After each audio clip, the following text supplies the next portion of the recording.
10 चीजें जो आपको एग्जाम के ठीक पहले कभी नहीं करना चाहिए। अगर आपका एग्जाम 1 2 3 4 दिन में है तो आपको क्या नहीं करना चाहिए। 1 वीक बचा हुआ है, कभी भी कोई भी एग्जाम देने जाए तो इस पॉइंट को ध्यान में रखें, या कोई दे रहा हो तो उसको बता के रखें, तो ये आपके लिए बहुत ही बेहतरीन साबित होगा। सबसे पहला पॉइंट जो मेरा है, जो आप लोग भी मानेंगे, बहुत क्विकली मैं सारे पॉइंट आपको बता दूंगा। सबसे पहला पॉइंट, जो आपका सोशल मीडिया है इसको आप यूज नहीं करेंगे। आप देखते हो कि बहुत सारे दोस्त एग्जाम के टाइम पे अपना फेसबुक या इत्यादि जो है कुछ दिन के लिए बंद कर देते हैं। Do not use any social media. Mobile जितना कम से कम हो सके, क्योंकि क्या होगा कि आप सोशल मीडिया जैसे ही यूज करना शुरू करेंगे, इससे वहां इसका कमेंट देखेंगे, उसका लाइक देखेंगे, यहां से वो वीडियो पे, वहां से वो वीडियो पे, कब कहां से कहां पहुंच जाएंगे आपको पता नहीं है। So do not use social media, सबसे पहला पॉइंट। और दूसरा पॉइंट जो आपका यहां पर आता है कि नॉर्मल एग्जाम के टाइम में क्या होता है कि हम एक दूसरे से कंपेयर करते हैं कि तूने कितना पढ़ा, तूने कितना कर लिया। नॉर्मल क्वेश्चन है ना, सब लोग बोलते हैं एक दूसरे को तूने कितना कर लिया, तूने कितना कर लिया, कंपेयर करते हैं। क्या होगा, किसी ने 8 चैप्टर कर लिया, आपने 4 ही चैप्टर किया होगा, फ्रस्ट्रेशन होगा, टेंशन होगा, बाकी 4 चैप्टर आप अच्छे से नहीं कर पाओगे। सो आप कभी भी ये चीजें जो है, तूने कितना कर लिया, डोंट कंपेयर विद अदर्स, ये बहुत इंपॉर्टेंट पॉइंट है ना। उसके बाद एग्जाम के ठीक पहले की मैं बात बोल रहा हूं, है ना, एग्जाम से 6 महीने पहले नहीं, एग्जाम के ठीक पहले की। तीसरी पॉइंट जो है यहां पर, एग्जाम के ठीक पहले दूसरों से ये मत पूछिए कि तुम किस बुक से पढ़ रहे हो, किस बुक से या किस टीचर के मटेरियल से। होता है ना आजकल सोशल नेटवर्क पे कि भाई इसका, इन सर का, इस मैम का, उसका मटेरियल है, इसका ये है। किस बुक से या किस मटेरियल से पढ़ रहे हो, एग्जाम के ठीक पहले मत पूछिए। क्योंकि जो चीज पर आप 5 महीने, 6 महीने, 3 महीने से काम कर रहे थे, एग्जाम के पहले आप उसको चेंज करेंगे तो सब खिचड़ी हो जाएगी। सबका तरीका अलग होता है, और उस समय पर कितने भी बेस्ट से बेस्ट टीचर के मटेरियल हो, वो आपको गड़बड़ ही करेंगे। इसलिए एग्जाम के पहले कभी भी अपने मटेरियल को चेंज मत करिए। और चौथी चीजें, अगर आपको एग्जाम में 3 दिन 4 दिन बाकी है, कई बार मल्टीपल एग्जाम्स होते हैं, जैसे बहुत बच्चे अलग अलग एग्जाम देते हैं, तो आप कभी भी टॉपिक को पोस्टपोन मत करिए। पोस्टपोन नहीं करने का मतलब यहां पर क्या होता है, अगर आपको आज का कुछ टारगेट है तो वो आज ही पूरा करिए। क्योंकि अगर आज का छोटा सा भी कल को बन गया ना, तो आप समझ जाइए कि अब कल परसों तरसों सारी चीजें आपकी वैसे धरी की धरी रह जाएगी। डे का डे, मतलब आप थोड़ा सा सिंपल बात सोचिए, जैसे कि मैं आपके लिए वीडियो बनाता हूं, अगर मैं आपको एक दिन वीडियो नहीं बनाऊंगा ना, तो कल मेरे लिए वो 200% वर्क हो जाएगा, और परसों 300% हो जाएगा, और उसके बाद वह मेरे लिए इम्पॉसिबल हो जाएगा। तो कभी भी आपको पोस्टपोन नहीं करना है।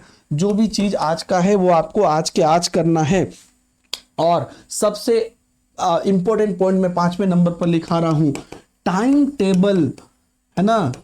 किसी अपने फ्रेंड का नॉर्मली जो आप जो है ना पूछ के फॉलो मत करिए उसका टाइम टेबल, कि भाई तुम क्या टाइम टेबल है, तुम कैसे करते हो, क्या करते हो। आप ये हमेशा याद रखिए कि आप यूनिक हैं, और आपका अपना टाइम टेबल होना चाहिए, और आपका टाइम टेबल आपसे ज्यादा और कोई नहीं समझ सकता है। तो आपका दोस्त कितने बजे उठता है, कितने बजे पढ़ता है, कितनी देर एक बार में पढ़ता है, पहले इजी करता है, हार्ड करता है, क्या करता है, वो उसका माइंडसेट है। आपकी स्ट्रेटजी, आपका टाइम टेबल आपका अपना है, इसको आप दूसरे से कंपेयर भी मत करिए और दूसरे का फॉलो भी मत करिए कि भाई तुम्हारा बता दो, ये आप नहीं कर, कभी भी मत करिए।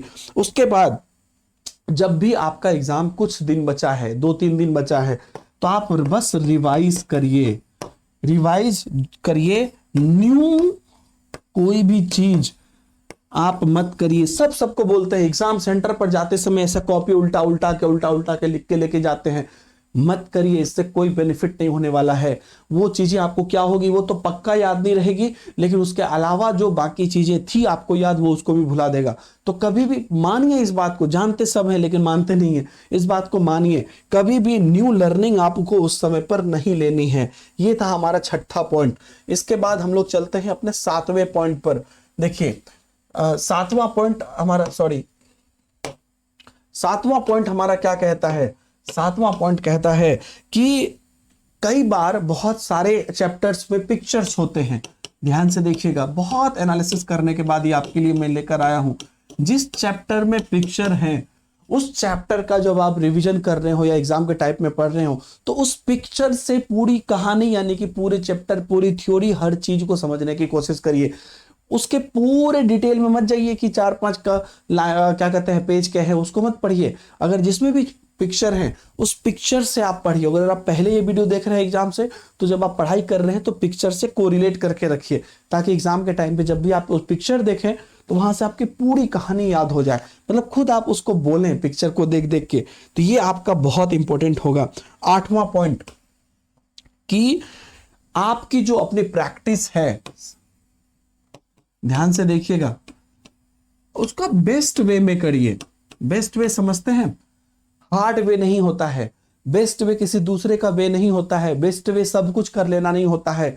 आप क्या हैं और आपके लिए कितनी चीजें एफर्ट लग सकती है और आपके माइंड के हिसाब से क्या बेस्ट है वही करिए। अगर आपको लगता है कि 2 प्रैक्टिस सेट बना लेंगे, एक बार पहले हम क्वेश्चन बना लेंगे, फिर वहां से जहां पे डाउट हुआ वो नोट कर लेंगे, फिर जाके हम थ्योरी पे देखेंगे, तो आप पहले वो कर लीजिए। या अगर आपको पहले लगता है कि जो भी आपके लिए बेस्ट है कि आप पहले थ्योरी जल्दी से पढ़ सकते हैं फिर उस पर क्वेश्चन कर लेंगे, तो वो करिए।